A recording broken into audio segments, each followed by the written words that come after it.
Hello everyone, मैं नीलम तिवारी आप सभी का मैग्नेट ब्रेन्स में बहुत बहुत स्वागत करती हूँ। जैसा कि हमने आपको बताया था कि हम जब हमारा अपठित गद्यांश लास्ट वीडियो में हमने पूरा कर लिया है, तो अब हम आए हैं अपने नए टॉपिक संख्यावाची शब्दों पे, क्योंकि संख्याओं का ज्ञान भी होना आपको आवश्यक है। क्योंकि नहीं पता है कि भाई सीबीएसई बोर्ड वाले संख्याओं के बारे में प्रश्न पूछ रहे हैं, क्योंकि आपकी जो टेक्स्ट बुक है उसमें ग्रामर का तो उनने नाम मात्र का 2 पेज में उनने खत्म कर दिया, उसमें कुछ भी नहीं दिया कि व्याकरण से संबंधित कोई अच्छी चीज बताई हो, कुछ भी नहीं है। तो इसीलिए आपके लिए जो महत्वपूर्ण टॉपिक थे उनको हमने 6 क्लास की ग्रामर में हमने आपको बता दिया, जिसमें हमने आपको धातु रूप बता दिए, जिसमें शब्द रूप बता दिए, अव्यय बता दिए, विशेषण पद बता दिए, अनुवाद करना सिखा दिया, आपको धातु क्रियाएं समझा दी। धातु क्रिया की एक और अलग भी वीडियो बनाई है, उसमें हमने 26 जनवरी की, कि उसमें तो पूर्ण रूप से और अच्छे से एक्सप्लेन करके बताया। शब्द रूप अपने हो गए, यहाँ पे सब चीजें अपनी हो गई। पत्र लेखन हो गया, चित्र आधारित वर्णन भी सिखा दिया आपको, और अपठित गद्यांश को भी आपको हल करना बता दिया कि किस प्रकार से आप उनको सॉल्व कर सकते हो। बहुत आसान होता है, बहुत बिल्कुल कुछ भी कठिन नहीं होता है।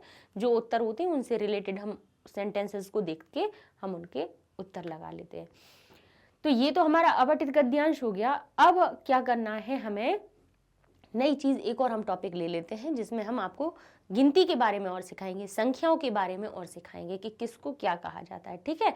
और कुछ छोटी छोटी सी चीजें भी बताएंगे जिनसे पता चलेगा कि ये आप उनको देख के समझ सकते हो कि ये 20 वाली लाइन है, ये 30 वाली लाइन है, ये 40 वाली लाइन है, ये कौन सी है ना। ऐसे देख के आप समझ भी सकते हो। तो हम पहले नंबर से शुरू करते हैं। इसमें लिखा है एकम, ठीक है। तो यहाँ पे तो अभी नंबर भी लिखा ही हुआ है, ये शायद देखिए इसमें नंबरिंग भी बहुत अच्छे से उसी के साथ में है। चलिए तो हम सिर्फ समझाते जाते हैं आपको। तो देखिए एक को क्या कहा जाता है, एकम। क्या कहते हैं हम, एकम। एकम होता है किसकी, नपुंसक लिंग के लिए, और उसी में हम कहेंगे एकह। और यदि कोई हमारा लड़का होगा तो वही हो जाएगा एका, एकह, और कोई स्त्रीलिंगवाची के शब्द होगा वही हो जाएगा एका। कहीं एकह शब्द भी होगा, कहीं एका शब्द होगा, और कहीं एकम होगा। तो ये जो शब्द हैं आपका एकम, द्वे, त्रीण, चत्वारी, ये सभी किसके लिए चल रहे हैं आपके। यहां से देखिए पंच जो शब्द आता है ना, पंच से फिर आपके समान हो जाते हैं रूप, फिर पंच के बाद से कुछ नहीं बदलते, नहीं चत्वारी से नहीं बदलते, बस त्रीणी तक रहते हैं थोड़े से अलग अलग, ठीक है। तो अब हम देखते हैं कैसे होगा कि एकम है, ठीक है। एकम है तो एक, इसका अर्थ हुआ एक। संख्या में, गिनती में जिसको एक कहते हैं, संस्कृत में एक को बताने के लिए नपुंसक लिंग के लिए हम कहते हैं एकम, और वहीं पे पुल्लिंग के लिए कहते हैं एकह, और स्त्रीलिंग के लिए कहते हैं एका, ठीक है। द्वे शब्द की हम कहेंगे तो इसका हमारा रहता है वही द्वे, ठीक है, ये, और यहां पे भी हमारा द्वे शब्द ही रहता है, ठीक है। अगर द्वे एक वचन है तो द्वे शब्द आएगा, द्वे शब्द आएगा, और वहीं पे हमारा बहुवचन में भी द्वे शब्द आएगा। त्रीणी में भी, त्रीणी में हो जाता है त्रयः, ठीक है। क्या हो जाता है इसका, त्रयः, और इसमें हमारा हो जाता है त्रया। वही बढ़िया की मात्रा और विसर्ग वाला ही चलता रहता है इसमें। चत्वारी में हो जाता है चत्वारः, और इसमें हो जाता है चतस्त्रिः, ये बन जाता है इसमें, ठीक है। तो ये थोड़ी सी रूपों में परिवर्तन हो जाता है, किसके अनुसार, लिंग के अनुसार। फिर पंच से फिर एक जैसे ही रहते हैं। पंच को हम क्या कहते हैं, पंच यानी 5, षट 6, सप्त 7, अष्ट 8, नव 9, और 10 यानी 10। जो हम हिंदी में जिसको 10 कहते हैं वही हमारा संस्कृत में हो जाता है 10, यानी सा में परिवर्तन हो जाता है, ठीक है। 8 होता है तो उसको देखिए 5 शब्द कहते हैं हम किसमें, हिंदी में, वही हमारा हो जाता है पंच, यानी जो ये अंक का अनुस्वार था वो इसमें परिवर्तित हो गया, तो ये बन गया पंच। 6 को क्या कहते हैं हम, 6 हो जाता है हमारा षट, ठीक है। और हमारा 7 जो होता है, 7 को क्या कहते हैं हम, सप्त, ठीक है। बढ़िया की मात्रा हटा दीजिए और पा लगा दीजिए आधा, तो हो जाएगा सप्त। 8 जो हमारा लिखा है, 8 जो लिखा है उसको क्या कहते हैं हम? अष्ट। 8 शब्द होता है उसको हम क्या कहते हैं? अष्ट। यानी जो बढ़िया की मात्रा है वो शा में लगा दीजिए और ठा को टा बना दीजिए, तो हमारा हो जाएगा अष्ट, अष्ट। ठीक है। अब यहाँ पे 9 शब्द हम हिंदी में कहते हैं तो वही संस्कृत में हो जाता है नव। ठीक है, इसको 9 कहते हैं। ठीक है, तो ये हमारा देखते जाइए, पंच यानी 5, और यहाँ पे हम इंग्लिश में भी बता दें तो उसकी कहेंगे हम 5, षट यानी 6, सप्त यानी 7। अब ये आप कहोगे मैम इंग्लिश में भी क्यों बता रहे हो, क्योंकि कल कोई हमसे एक उसमें कमेंट में था कि मैम इंग्लिश में भी एक्सप्लेन कीजिए, तो हमने कहा संस्कृत को हम हिंदी में एक्सप्लेन कर रहे हैं उतना भी काफ़ी नहीं है, अब इंग्लिश में भी बताएं, चलो बता देते हैं, हमारा क्या है। अष्ट यानी 8, 8, नव का अर्थ हो गया 9 यानी 9, और 10 का अर्थ हो गया 10 यानी 10। ठीक है, इतनी आप गिनती पहले क्या करना है आपको याद कर लीजिए। एकम द्वय त्रीणि, एकम द्वय त्रीणि, चत्वारि पंच षट, चत्वारि पंच षट, सप्त अष्ट नव 10, सप्त अष्ट नव 10, 7, 8, 9, 10, 7 को सप्त, 8 को अष्ट, 9 को नव और 10 को दश। ठीक है, 5 को पंच। यहाँ तक से फिर हमारे समान हो जाते हैं तीनों के लिए, तीनों लिंग के लिए, चाहे नपुंसक लिंग हो, स्त्रीलिंग हो या पुल्लिंग हो। आगे चलते हैं, हमारा आता है 11 यानी 11, जिसको हम कहते हैं एकादश, यानी 10 में जब 1 जोड़ दिया हो तो हो गया एकादश। अब आप देखेंगे 20 तक सब में 10 शब्द लगा होगा, 19 तक देख लीजिए। ठीक है, 19 तक आप देख लीजिए, तो ये हमारी क्या, जैसे हम देखते हैं ना कि 3 शब्द लग जाता है किसमें? इंग्लिश में। 11, 12 हटा दो तो 13, 14, 15, 16, 17, 18, 19, ऐसे ही याद करना सिखाते हैं ना आप लोगों को भी इंग्लिश में, तो ऐसे ही हम भी संस्कृत में आपको सिखाई देते हैं। कैसे? कि देखिए 10 शब्द सब में लगा हुआ है, तो उससे तो हमें ये समझ में आ जाएगा कि 10 शब्द लगा हुआ है, तो ये हमारी कौन सी लाइन चल रही है? ये हमारी 11 से लेके 19 तक की लाइन चल रही है। ठीक है, इतना याद रखिएगा कि 11 से 19 तक की जितनी गिनती होगी उसके अंत में लिखा होगा 10। ठीक है, अब उसमें 1 लगा दिया तो हो गया एकादश।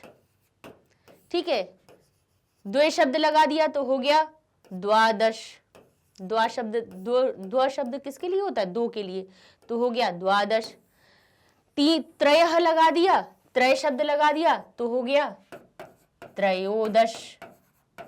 ठीक है, चतुर यानी 4 होता है, चत्वारा, चत्वारः, चत्वारि, चतस्त्रः, तो चतुर जो शब्द आता है, चतुर जो शब्द आता है वो किसके लिए बन जाता है? हमारा 4 के लिए, तो हमारा ये क्या होगा? चतुर्दश। यानी हमारा समझ में आया कि 10 है और चत शब्द लगा हुआ है, तो वो 4 के लिए बात हो रही है। चत्वारः, चत्वारि, चतस्त्रः, चत शब्द तो सभी में मिला है 4 में, तो ये चतुर्दश, तो समझ कि 4 और 10 कितने हुए? 14 यानी 14। ठीक है, ऐसे ही देखिए पंचदश, पंच और दश, पंच यानी 5, 10 यानी 10 में 5 जोड़ दो तो कितने हो गए? 15। त्रयः दश यानी 3 में 10, 10 में 3 जोड़ दो तो ये हो जाएगा हमारा 13 यानी 13। ठीक है, पंचदश यानी 15। षोडश, अब षट जो शब्द होता है ना, षट का अर्थ क्या होता है? 6, ये उसका होता है षट, और इसमें मिला दश, तो ये ट और द मिलके बन गया ड, तो ये हमारा हो गया षोडश, जिसका अर्थ हो गया ये 6 हो गए और ये 10 हो गए, और 10 और 6 मिला के क्या बन गया हमारा? षोडश यानी 16। ठीक है, देखिए ऐसे रटने को तो याद कर लो, तो लेकिन उसके संग में अगर उनको आप समझते जाओगे कि ये कैसे बने हैं, किस तरह से इनको बनाया, जैसे हम बनाते हैं ना कि EIGH और TEEN, यानी 3 लगा दीजिए, वो 10 का जो 10 होता है ना, 10 का इसमें ई एक और ई मिला देते हैं तो हो जाता है 3, और यहाँ पे हम लिखा देते हैं 15, आगे कहते हैं 16, तो जो 3 शब्द है वो कहाँ से आया? 10 से आया। कभी याद ध्यान किया कि जो 3 शब्द आता है वो कहाँ से आ गया? जो हमारी 11 से लेके हमारी जो 20 की लाइन होती है उसमें 3 शब्द कहाँ से आता है, 10 से आता है, यानी 10 उसमें मिलते जा रहे हैं। 8 में 10 मिला दिए, 6 में 10 मिला दिए, 7 में 10 मिला दिए। तो ऐसे ही यहाँ पे हम दश मिला रहे हैं, तो हमारे 7 में हमने मिलाया तो 7 को क्या कहते हैं, सप्त, और दश मिला दिया तो क्या हो गया हमारा 17, यानी सप्त दश, यानी ये हो गया 7 और ये हो गया 10, तो क्या बना हमारा 17। ठीक है, आगे आया अष्टादश, यानी अष्ट और ये दश, दो अलग अलग करो तो अष्ट और 10 अलग निकलते हैं हमारे, तो ये क्या हो गया 8 और ये हो गया 10, क्या बन गया हमारा 18। ठीक है, तो हमारा क्या बन गया, कौन सी गिनती बन गई, 18 को हम क्या कहेंगे अष्टादश। अब नवदश यानी 19, तो नव से बनता है 9 यानी 9, और दश होता है हमारा किसका, 10 का, 10 का, तो 19 कैसे बना 9 यानी 9, 10 यानी 10, 10, तो हो गया हमारा नवदश यानी 19, 19, इंग्लिश में भी बता दिया आपको। विंशति, अब देखिए बस यहां से याद करने का, 20 जो हम कहते हैं ना, 20 को हम हिंदी में क्या कहते हैं 20, तो 20 जो शब्द हुआ उसको क्या कहते हैं 20, तो उसको हम कहते हैं विंशति, ये याद रखिएगा, विंशति, 20 का विंश।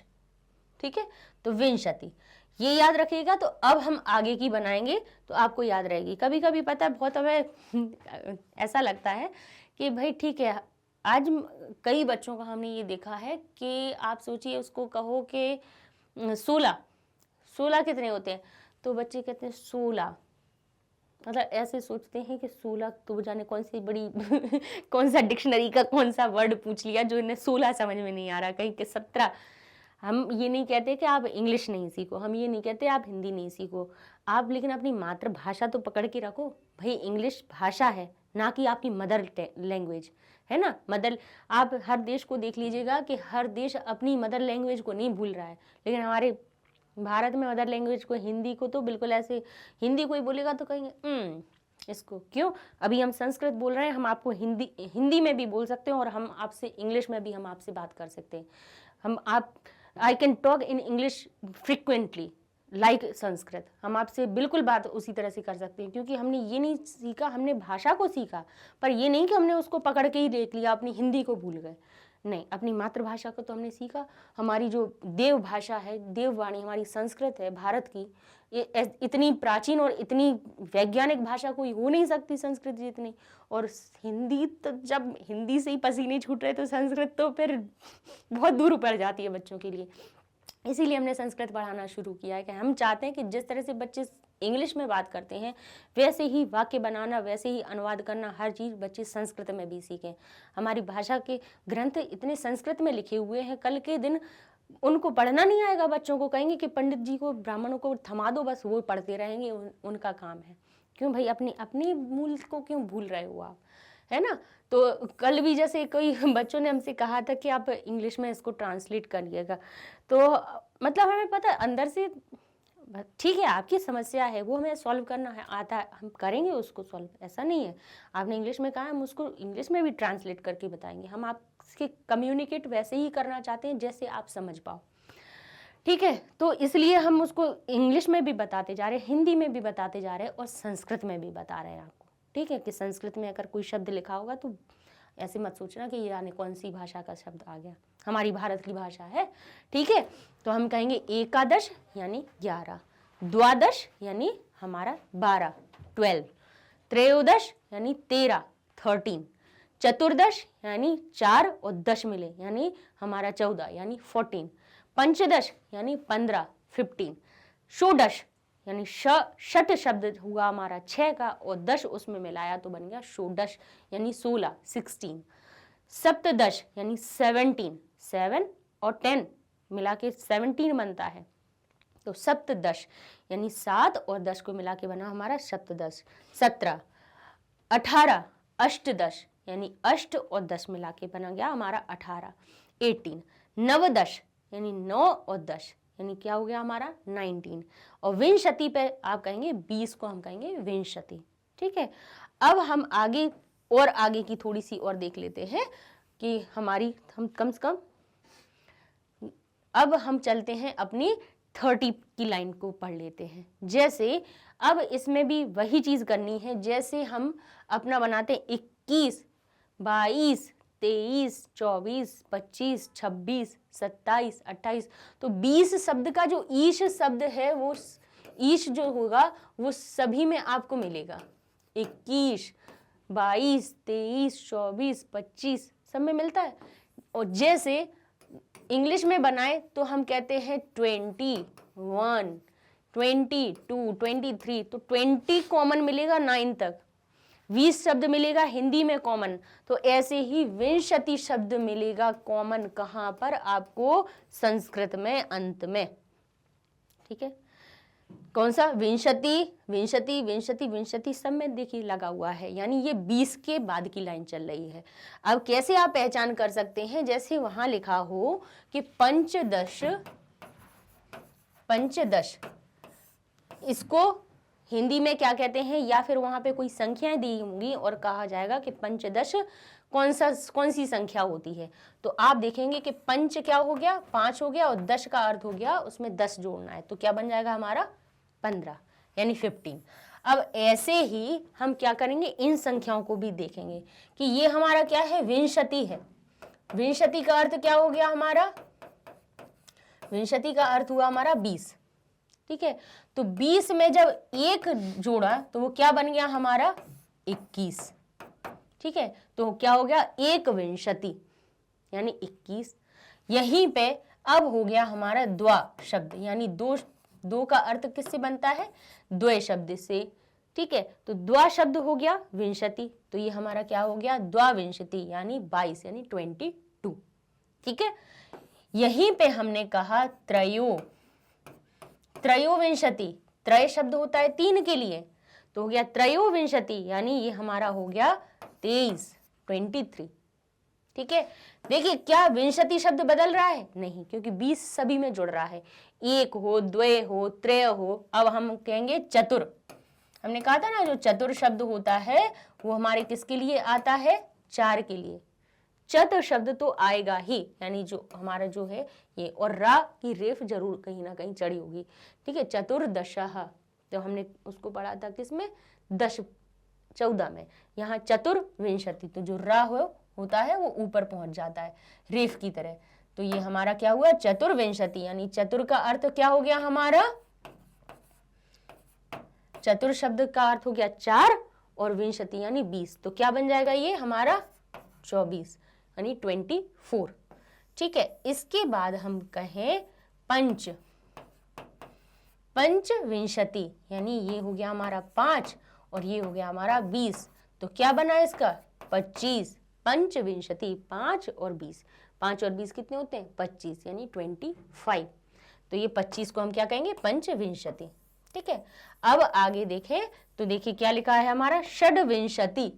षट किसका होता है शब्द? 6 का। 6 को क्या कहते हैं? षट। और विंशति हमारा है ही 20 का अर्थ। ठीक है, विंशति का क्या हुआ? 20, तो क्या बन जाएगा ये हमारा? 20 और 6 यानी 26, यानी 26, 26, षट्विंशति। ऐसे ही 7 को क्या कहेंगे हम? सप्त, तो हो जाएगा सप्तविंशति। 8 को क्या कहेंगे हम? 8 को क्या कहेंगे? अष्ट, तो अष्टविंशति, यानी ये हमारा हो जाएगा 28। यहीं से हम अपना ले लेंगे नव शब्द, तो हमारा क्या आ जाएगा यहाँ पे? नव यानी 9, यानी 29, नवविंशति यानी 29, 29। यहाँ पे कहेंगे हम। अब यहाँ पे जब हमारा विंशति आ गया था 20 के लिए, तो यहाँ पे हमें देखिए यहाँ से 9 तक तो हमें क्या करना है? विंशति में अपनी गिनतियों को लिख देना। जैसे हम 1 2 3 4 लिखते हैं 9 तक, ऐसे एक, द्वा, त्रयो, चतुर, पंच, षट, सप्त, अष्ट और नव हो गए। फिर इसके बाद 30 जो होता है, क्योंकि देखिए जब हम इंग्लिश में भी जब बनाते हैं या हिंदी में बनाते हैं तो हमें अंतिम चीज़ें याद रखनी होती हैं। जैसे 30 के बाद हम गिनती शुरू करते हैं तो हम कहते हैं 31, 32, 34, 35, 36, 37, सब में 30 शब्द लगता जाता है। जैसे 20 में ई शब्द लग रहा था, ऐसे ही 30 में 30 शब्द बाद में जुड़ता जाएगा। तो ऐसे ही संस्कृत में इसलिए इन शब्दों को याद रखना जरूरी है कि 20 को कहते हैं हमारा विंशति और इसको हम कहते हैं त्रिंशत। त्रिंशत, ठीक है। तो त्रि शब्द बता रहा है कि 3 की बात कर रहे हैं, ठीक है। 20 शब्द बता रहा है कि 2 की बात हो रही है, ठीक है। तो विंशत हो गया 20 का, त्रिंशत हो गया 30 का। तो अब अगर हम आगे त्रिंशत के बाद अगर गिनती बनाएंगे तो हम क्या करेंगे, जो विंशति शब्द है उसमें हम क्या लगाते जाएंगे, अपना त्रिंशत लगा देंगे। एक त्रिंशत। अब देखिए हम आगे बनाते हैं। इतना आपको समझ में आ गया कि एक विंशति, द्वाविंशति, त्रयोविंशति, चतुर्विंशति, पंचविंशति, षड्विंशति, सप्तविंशति, अष्टाविंशति, नवविंशति और त्रिंशत। ये हमारी 30 तक की क्या हो गई, सारी गिनती हो गई। आगे हम देखें तो 40 की देखें तो हम 50 तक आज आपकी काउंटिंग करवा देंगे। जैसे 50 तक की कोई भी गिनती आपको आएगी तो आपको समझ में आ जाएगा कि ये लिखा हुआ है, लिखना भी सीख जाएंगे आप। जैसे अब देखिए वही चीज हुई ना, त्रिंशत लग गया विंशति की जगह, तो एक त्रिंशत यानी 30 में 1 लगाया, क्या हो गया हमारा 31 यानी 31। द्वा त्रिंशत, तो 30 में हमारा 2 लगाया तो क्या हो गया हमारा द्वा त्रिंशत यानी 32। यहाँ क्या हो गया त्रयस त्रिंशत, त्रयः त्रिंशत। तो देखिए अब यहाँ पे आप कहेंगे कि त्रयस त्रिंशत क्यों लगा, क्योंकि इसमें क्या है, संधि हुई है कि ये जो त्रयः शब्द है उसमें क्या लगाया, हमें लगाना है त्रिंशत शब्द लगाना है, ठीक है। त्रिंशत शब्द लगाना है इसमें हमारा। तो ये जो विसर्ग होता है ये विसर्ग सा में परिवर्तित हो जाता है। विसर्ग जब भी किसी चीज से जुड़ता है तो वो सा में परिवर्तित होता है, रा में परिवर्तित होता है। इसके नियम होते हैं वो हम आगे बताएंगे आपको। तो ये ध्यान रखिएगा कि ये जो सा था त्रयस और ये त्रिंशत, बस इतना ध्यान करिएगा कि इसकी जो त्रयः शब्द के जो विसर्ग थे वो सा में परिवर्तित हो गए। तो हो गया हमारा त्रयस त्रिंशत, यानी हमारा क्या हो गया 3 में 30 जोड़ दीजिए तो क्या बन गया 33 यानी 33।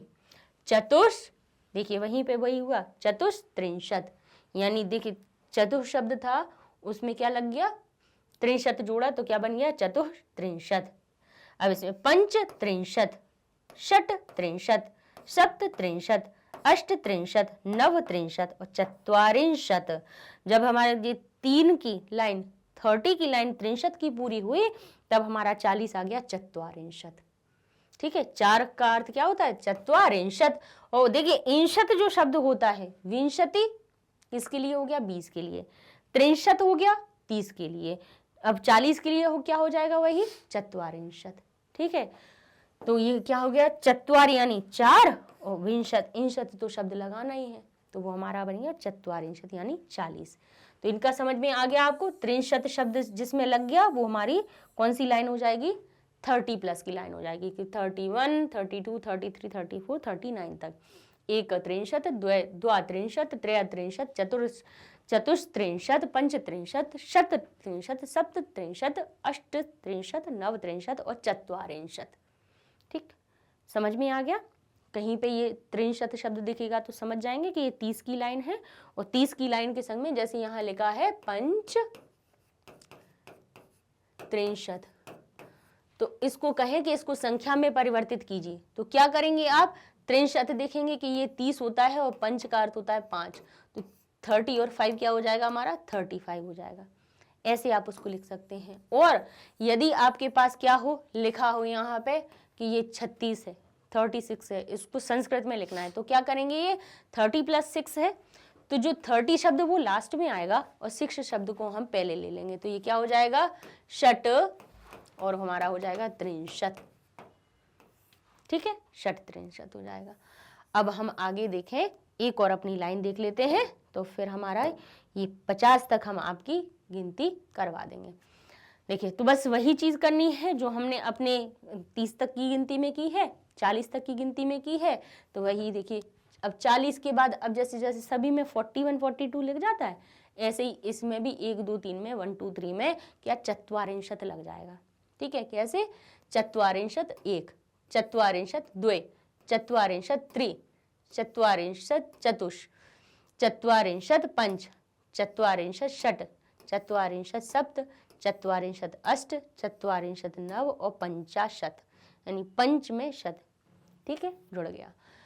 तो देखिए क्या हुआ, चत्वारिंशत का अर्थ क्या हुआ, 40, और उसमें क्या लिखा है, 1, तो क्या हो जाएगा, 1 चत्वारिंशत। ठीक है, क्या कहते हैं इसको, हिंदी में क्या कहते हैं, 40 + 1 41, हिंदी में कहते हैं 41। ठीक है, संस्कृत में कहते हैं 1 चत्वारिंशत। ठीक है, 1 चत्वारिंशत। ठीक है, 2 की बनेगी, 40 में 2 मिलाएंगे तो क्या बन जाएगा, 2 चत्वारिंशत। 3 में मिलाएंगे तो क्या बन जाएगा, 3 चत्वारिंशत, त्रिचत्वारिंशत। 4 में मिलाएंगे तो बन जाएगा चतुष्त्वारिंशत, चतुष्चत्वारिंशत। ये जो क्या है, ये आधा सा है बीच में। अभी हमने बताया था ना कि विसर्ग का जब लोप होता है तो उसमें बीच में सा आ जाता है।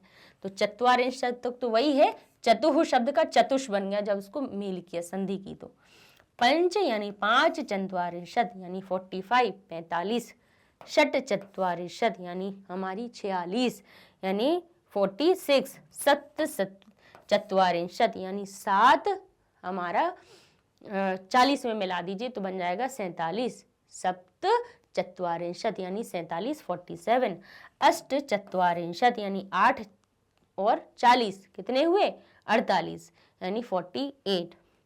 ऐसे ही नव चत्वारिंशत यानी 9 और हमारे क्या, चत्वारिंशत यानी 9 में 40 मिला दीजिए तो हो गया 49 यानी 39, और ये हमारा हो गया पंचाशत। तो हमारी ये हमने आपको 50 तक गिनती बता दी। आगे भी जो गिनतियां हैं वो भी इसी तरह से, अब जैसे पंचाशत है ना तो पंचाशत शब्द में लग जाएगा, तो इसी तरह से फिर 60 बन जाएगी, फिर 70 बन जाएगी, ऐसे हमारी 100 तक पूरी काउंटिंग हो जाती है। अभी कम से कम 50 तक की आप अभ्यास कर लीजिए। 50 तक जो आपको गिनती दी है उसमें से पहले क्या करना कि जो गिनती है उनको, उनके सामने वाली गिनतियों को छुपा के उनके आप लिखना, क्या, उसके नंबर से लिखना, उनकी संख्याओं को लिखना, और फिर संख्याओं से उनको परिवर्तित करने की कोशिश करना, किसमें, उनके शब्दों में, कि इनको शब्दों में संस्कृत में क्या लिखेंगे। जब ये खुद से आप प्रयास करेंगे तो फिर खुद आप ऑटोमेटिकली, जैसे देखो बचपन में भी अपन ने सीखा था ना, क्या, जैसे ये लिखा रहता था तो उसको करते थे 1, फिर वो कह देते थे कि 1 को कन्वर्ट करो नंबर में, तो आप लिखते थे ऐसे, करते थे ना। हिंदी इंग्लिश में ये सीखा है ना, जैसे हम कहते थे एक को क्या कहते हैं संख्या में, संख्या होती है उसकी 1, और यहाँ लिख दें, ये लिखिए 1, इसको शब्दों में लिखो तो हम कहते थे 1। ऐसे ही अब संख्याओं को आप संस्कृत में परिवर्तन करना। ठीक है, तो यहाँ पे क्या लिखा, पंचाशत पर्यंत संख्यावाचक शब्द। यहाँ पे आपको हमने कहाँ तक, 50 तक आपको संख्याएं बता दी। ठीक है, तो अब हम नेक्स्ट वीडियो, हमारा एक टॉपिक और रह गया है, फिर उसके बाद सैंपल पेपर पर आ जाएंगे अपन। तो एक वीडियो सिर्फ रह गया निबंध वाला, तो निबंध और हम आपको बता देंगे 4-5 तरीके के कि किस किस प्रकार के निबंध आपको बना सकते हैं आप, यदि आपके उसमें आ जाए तो। ठीक है, निबंध बनाना भी सीख लीजिए, मतलब 4-4 5-5 लाइनें किसी भी एक टॉपिक पर 4-5 लाइनें स्वयं से बनाना, जैसे हमने क्षेत्र आधारित वर्णन में सीखा ना, ऐसे ही निबंध के लिए भी हम सीख लेंगे। देखिए अपन सोचे कि पता नहीं आना है कि नहीं आना है हमारे पेपर में, एग्जाम से मत इसको रिलेट कीजिए। अपन भाषा को सीख रहे हैं तो भाषा की हर एक लेवल को हमें सीखना है। मैं निबंध पहले छोटे छोटे बनाना सीखना है, फिर जैसे पहले आप 3 लाइनें सीख लीजिए बनाना, फिर 5 लाइनें सीखिए, फिर 7 लाइनें सीखिए, फिर 10 लाइनें सीखिए, ऐसे आप वाक्य बनाना सीखेंगे। और जैसे जैसे वाक्य बनाएंगे ना तो आपकी भाषा स्ट्रांग होगी, मजबूत होगी। ठीक है, तो अब हम नेक्स्ट वीडियो में अपने नए टॉपिक पर के साथ मिलेंगे और उसके बाद अपन सैंपल पेपर पर चलेंगे। ठीक है, तब तक के लिए धन्यवाद।